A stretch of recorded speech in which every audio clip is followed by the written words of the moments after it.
Rockin' Larry Lockin' here. Hey, I'd be remiss without giving some love to the Queen of Soul, Aretha Franklin. What a beautiful, great, wonderful woman. Um, she came up, I believe, as a minister's daughter.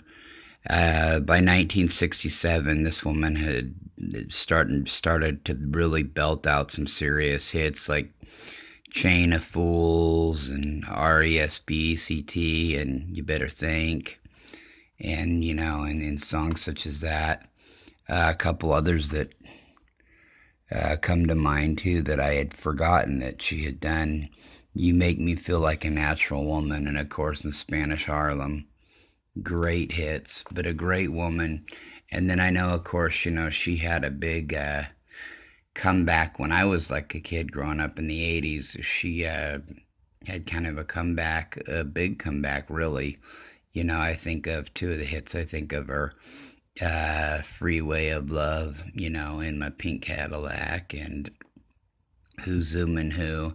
And of course, there were other ones too. But also, I'm really kind of disgusted today by another thing that was done to her. You know, uh, One of the networks, when it was announced that she had passed, one of the networks put, instead of a picture of her, put a picture of Patti LaBelle up. And,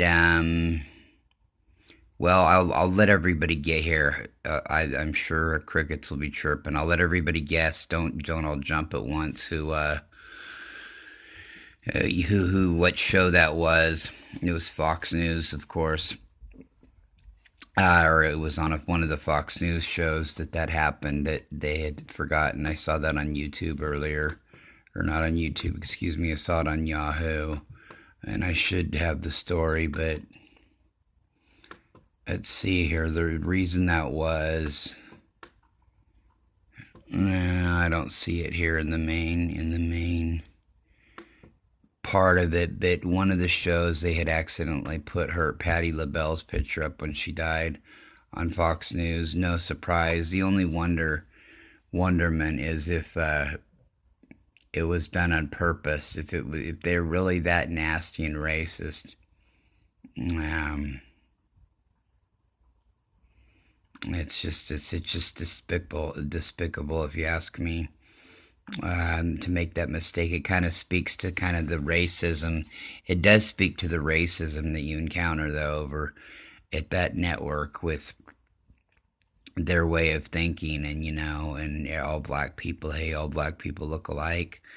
Hey, you know what? I'm not trying to whatever accuse, the people out there that get pissed off, accuse Fox News of anything. But you know what? Hey, yo, if the shoe fits, fucking wear it. But much love to Aretha Franklin. What a lot of the Queen of Soul. By the end of the 1960s, already known as the Queen of Soul. And continued to belt out hits through the 70s and have a real big revival in the 80s. She stood the test of time. She had that label as the greatest, the Queen of Soul already, really just 3 hard years into her career, and she really lived up to it, for the rest of her career. I had her picture up here. Why did I turn that there? What a beautiful woman. What a beautiful, sophisticated, smart, intelligent woman who knew what she wanted to do and, just stayed steadfast.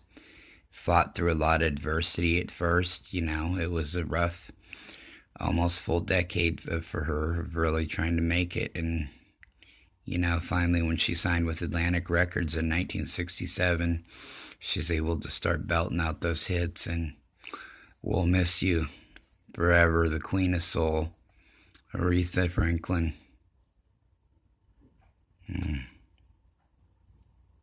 What more can I say? Forever the Queen of Soul.